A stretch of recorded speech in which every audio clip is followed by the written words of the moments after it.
Vous êtes nombreux à vous poser des questions sur l'entrepreneuriat et à attendre la grande idée, la fameuse idée qui va vous faire percer. Sauf que dans la réalité, tout le monde vous dira, les boîtes qui marchent ont toujours commencé quand ça marchait pas. Et la preuve en est, c'est que mon agence est née d'un sacré chaos. Un chaos fertile, comme j'aime bien l'appeler.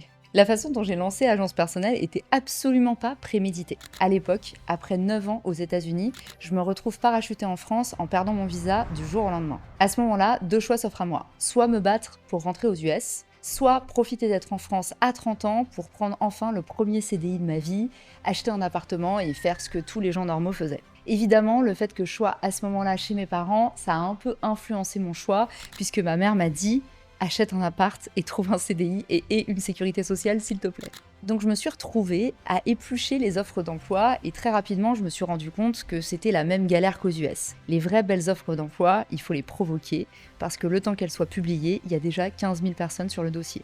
Donc j'ai eu un réflexe de survie ultra salutaire maintenant, c'est que je suis allée sur LinkedIn et je me suis dit, je vais plutôt aller démarcher les gens. J'ai commencé à publier du contenu, à raconter ce que je savais faire, et puis en même temps, j'envoyais des emails ciblés aux recruteurs pour appuyer mes candidatures ou pour essayer de créer des postes là où il n'y en avait pas, mais où il y en avait grand besoin. Au bout de quelques mois, j'ai trouvé un CDI, et évidemment, rien ne s'est passé comme prévu non plus. J'ai fait le truc que tout le monde m'avait déconseillé, c'est-à-dire que j'ai choisi un job en fonction de mon boss. Sauf que à peine arrivé en poste, mon boss a posé sa dème, donc je me suis retrouvée managée par la personne qui de base ne m'avait pas du tout choisi pour le poste. Moi à l'époque, comme j'avais perdu en salaire par rapport à mon job d'avant aux US, j'avais demandé dans mon contrat une clause de non-exclusivité et j'avais le droit de faire du consulting sur le côté, en dehors de mes heures de travail à temps plein bien entendu. Donc j'ai commencé à donner des cours de marketing dans des écoles. Et j'ai commencé aussi à faire du consulting pour des boîtes à droite à gauche. Le truc que tout le monde me demandait à l'époque, parce que personne ne le savait faire, c'était du marketing de croissance. C'est-à-dire aller analyser à l'intérieur des boîtes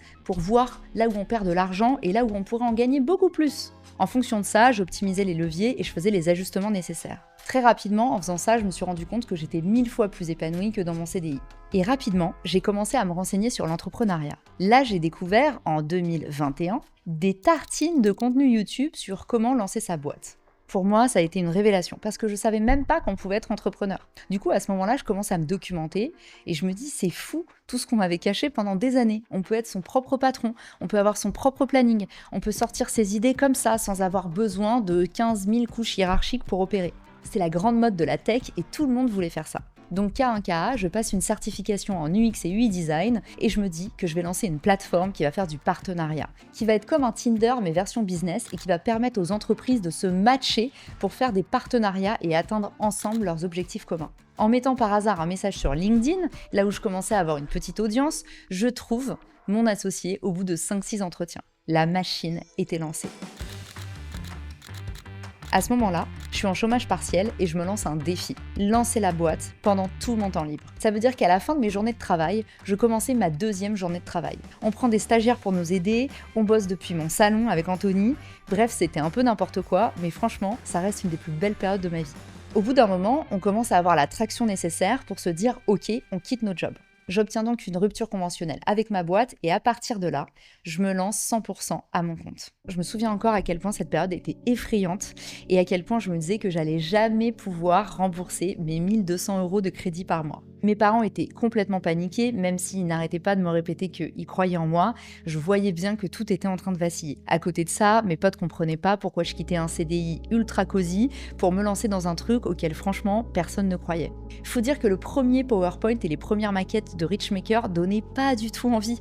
Ça ressemblait pas à une vraie boîte. D'ailleurs, Arthur Perticose, que vous pouvez retrouver dans le podcast, je vous mets le podcast avec lui dans la description de l'épisode, était le premier à me dire « Mais Caro, ton truc, ça ressemble pas du tout à une vraie boîte. Tu trouveras jamais d'investisseurs avec un produit comme ça. » Mais petit à petit, je me suis déterminée et j'ai progressé. Au bout de 6 mois, la boîte était monétisée.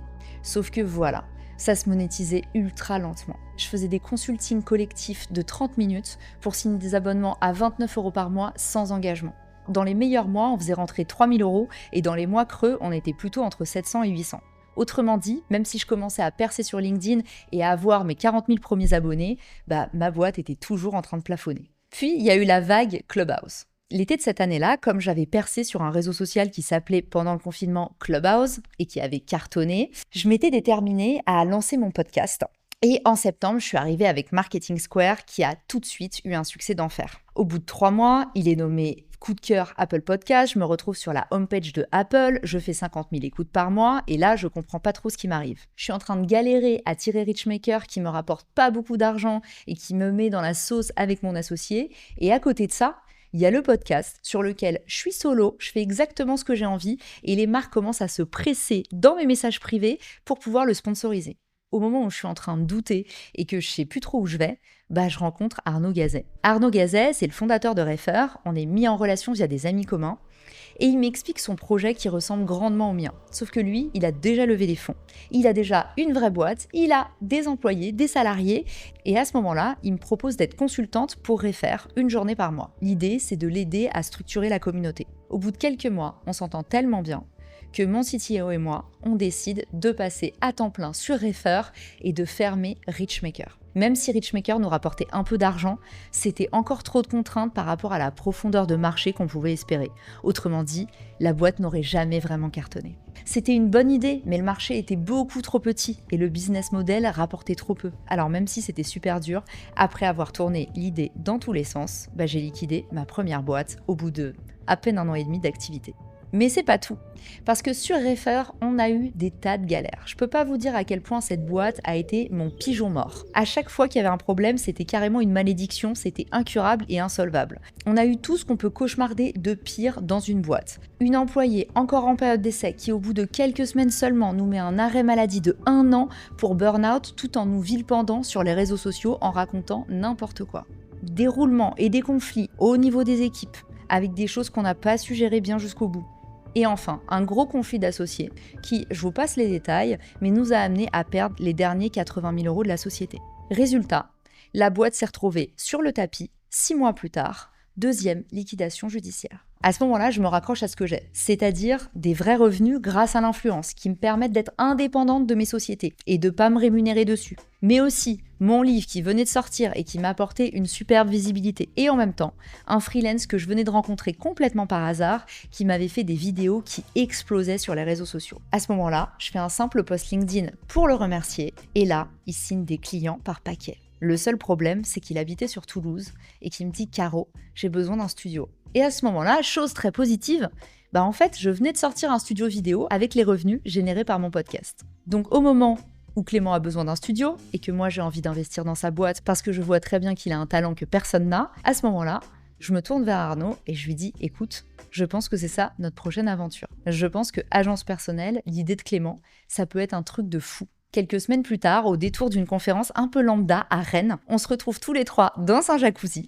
Et à ce moment-là, naît Agence Personnelle avec l'équipe que vous connaissez aujourd'hui. Tous les 3, on s'est retroussé les manches et on a été nos propres stagiaires pendant plus d'1 an. Je faisais tous les appels commerciaux avec les clients et les audits de marque personnelle qui étaient offerts pour pouvoir inciter les clients à signer plus longtemps chez nous. C'était le début de l'offre, donc fallait se faire connaître. À ce moment-là, t'as beau être une personnalité, tant que ton produit il n'est pas reconnu et recommandé, personne te fait confiance. Arnaud, lui, de son côté, il branchait les caméras, il faisait tout l'outillage comme s'il était chef opérateur. Et Clément, il passait ses journées dans le noir comme Vita, pour ceux qui ont la ref, mais c'était pour faire 2 tournages par jour pendant jusqu'à 6 jours par semaine. La première année, avec Alexandra qui gérait la conciergerie et Iris, notre chef de projet, mais aussi une armée de dérushers, monteurs, personal brand managers, on a fait 1 million €. La deuxième année, ça a été l'année de l'automatisation. On a productisé notre service. Là où tout le monde nous avait dit qu'on n'arriverait jamais à craquer ce modèle de l'agence qui devient un produit, c'est-à-dire qui est beaucoup plus scalable et qui permet d'embaucher moins de monde, donc de rester petit et de faire plus de marge, la condition de survie des agences, en fait on s'est lancé quand même dans ce modèle. La deuxième année, on a aussi commencé à recruter Léa, notre chief of staff, Jérôme, qui a pris la succession de Clément sur tous les tournages et qui forme maintenant tous les réalisateurs. Le gros challenge, ça a été de dupliquer le savoir-faire de Clément et de faire en sorte que les équipes restent chez nous suffisamment. Sur cette deuxième année, parfois dans la douleur et toujours dans la sueur, on est arrivé à 2,5 millions. Et la troisième année, ça a été la plus challengeante, parce que c'est celle où on a ouvert nos nouveaux studios. On est passé de un seul studio à 5 studios. On a changé de locaux pour ouvrir 500 mètres carrés dédiés au personal branding dans Paris. On a une équipe de head-off qui chapeautent eux-mêmes tous leurs pôles. La réalisation, c'est-à-dire les personnes qui sont là pendant les tournages et qui interviewent les entrepreneurs chez nous. La production, c'est-à-dire toute la personne qui gère la technique. Le commercial, parce que cette année, c'est l'année où on a détaché ma marque personnelle de l'agence pour qu'elle puisse aller plus loin, plus grand. On a commencé à faire de la publicité, du cold email, de l'influence. Et tout ça, ça a alimenté le pipe de nos commerciaux qui au début étaient 5 et qui maintenant sont au moins le double avec les closers. Et enfin, le dernier département, c'est celui des personal brand managers, les experts chez nous qui préparent les tournages avec les clients pour savoir quels sujets vont être abordés et comment. Mais vous le voyez, rien ne s'est passé comme prévu. Si je devais vous faire un récap de ce qui a vraiment marché pour nous, c'était de respecter ces étapes, de d'abord faire les choses extrêmement manuellement, être nos propres stagiaires et être en permanence au contact du client pour trouver la meilleure offre. La deuxième étape, c'est de savoir rester sur notre offre, ne pas nous diversifier trop vite, être ultra expert et fractal sur ce qu'on savait faire et refuser tout le reste, c'est du défocus. La troisième étape, ça a été de transmettre notre savoir-faire et de le mettre sur une tech qui nous permettait d'éliminer énormément des coûts qui normalement coulent les agences. Et enfin, la quatrième étape, et la plus importante, le recrutement. Trouver les bonnes personnes qui vont être capables d'injecter votre culture d'entreprise partout, de porter la boîte là où vous avez envie de l'amener. Et d'ailleurs, si vous voulez rejoindre l'équipe, sachez qu'on recrute énormément. Je vous mets le lien pour postuler directement dans la description.